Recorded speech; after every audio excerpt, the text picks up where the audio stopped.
Welcome to GK Facts Tamil. Question number 1. Which country village has only one street?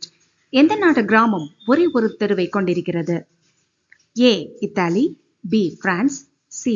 Brazil, D. Poland. Answer D. Poland. தெற்கு போலந்துல கிராக்கோங்கிற இடத்துல இருந்து 29 kilometre தொலைவில் இருக்குது ஸ்லோஸ்வா என்ற கிராமங்க. இந்த கிராமத்துல 6000 பேர் வசிக்கிறாங்க. இந்த கிராமத்தினுடைய ஸ்பெஷல் என்னன்னா 9 கிலோமீட்டர் தூரத்துக்கு எந்த குறுக்கில எந்த ரோடுகளும் இல்லாம நீளமான ரோடு இருக்கு. இந்த ரோட்டுக்கு இருபுறமும் வீடுகள் இருக்கு. ஒவ்வொரு வீட்டுகளுக்கும் போறதுக்கும் தனித்தனியா பாதைகள் இருக்கு. இந்த வீடுகளுக்கு பின்னால வயல்வெளிகள், தோட்டங்கள், மரங்கள் இதெல்லாம் இருந்துட்டு இருக்கு. இந்த அமைப்பை எப்படினாலும் எப்போ நாங்க மாத்தவே மாட்டோம் அப்படின்னு அங்க இருக்கிறவங்க சொல்றாங்க. இந்த அமைப்பு காரணமா இந்த ஊரை லிட்டில் டஸ்கனின்னு சொல்றாங்க. ஏன் லிட்டில் டஸ்கனின்னு சொல்றாங்கன்னா டஸ்கனி அப்படிங்கிறது சென்ட்ரல் இத்தாலியில இருக்கக்கூடிய ஒரு இடம்.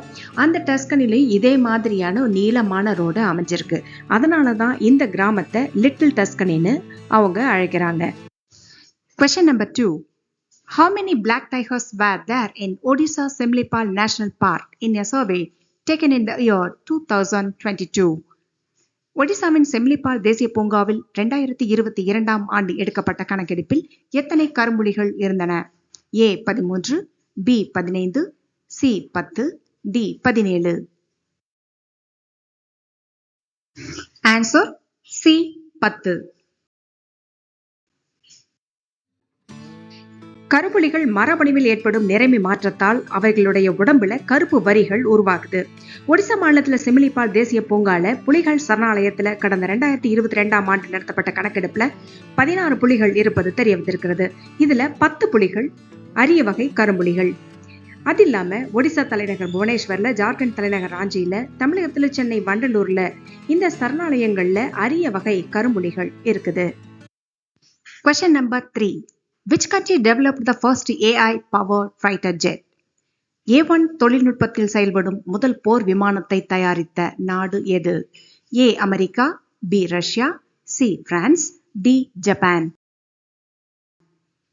Answer A America.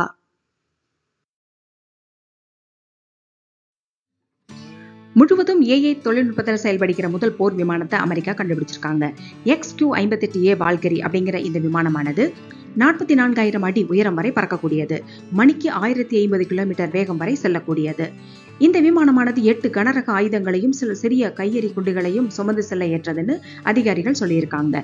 கடந்த ஆண்டு ஜூலை 25ஆம் தேதி அமெரிக்காவின் புளோரிடா மாகாணத்தில் உள்ள போர் விமான பரிசோதனை தளத்துல 3 மணி நேர தர பரிசோதனைக்கு உட்படுத்தப்பட்டு விஞ்ஞானிகள் போருக்கு தகுதியானதுன்னு சொல்லியிருக்காங்க. இந்த விமானமானது ஸ்கைஃபோர்ட் வேன்கார்ட் புரோகிராம் அப்படிங்கிற திட்டத்துல அறிமுகப்படுத்தியிருக்காங்க. அட்டானமஸ் ஏர் காம்பாக்ட் ஆபரேஷன்ஸ் AACO விஞ்ஞானிகள் இந்த விமானத்தை தயாரிக்க பிரத்யேக கணினி மென்பொருள் அல்காரிதத்தை உருவாக்கி இருக்காங்க. இந்த அல்காரிதம் மூலமா தயாரிக்கப்பட்ட சிமுலேஷன் புரோகிராம் வெற்றி அடைஞ்சதை அடுத்து இந்த விமானம் அமெரிக்க விமானப்படையில சேர்க்கப்பட்டிருக்கு. Question number 4. In which year was the Geneva Convention proclaimed? Geneva ஒப்பந்தம் எந்த ஆண்டு அறிவிக்கப்பட்டது அல்லது பிரகடனப்படுத்தப்பட்டது? A 1861, B 1928, C 1977, D 1864. Answer D 1864. Geneva ஒப்பந்தமானது நாட்டுக்காக போரிடுகிற முப்படையினரையும் காக்கிறது. 1864ஆம் ஆண்டு ஒப்பந்தத்தில் காயம்பட்ட ராணுவ வீரர்கள் எப்படி நடத்தப்பட வேண்டும் என்று அறிவுறுத்தல்களை வழங்கியது. இரண்டாவது ஒப்பந்தம் 1929ஆம் ஆண்டு இந்த போர் கைதிகளை எப்படி நடத்த வேண்டும் என்று இந்த ஒப்பந்தமானது வழிகாட்டுது. இரண்டாம் உலகப் போருக்கு பின்னால 1949ல அந்த ஒப்பந்தமானது மேம்படுத்தப்பட்டது. பின் 1977ல புதிய நெறிமுறைகள் எல்லாம் உருவாக்கப்பட்டது. 2019ல பாலகோட் தாக்குதல்ல பாகிஸ்தான் ராணுவ பிடியில மாட்டிய விங் கமாண்டர் அபிநந்தன் வர்தமான் அவர்கள் இந்த ஒப்பந்தத்தால தான் பத்திரமா India சேர்ந்தாரு. Question number 5. where Alexander was beheaded after his father Philip II was killed. Alexander தனது தந்தை இரண்டாம் பிலிப் கொல்லப்பட்ட பிறகு எங்கு முடிசூட்டப்பட்டார்?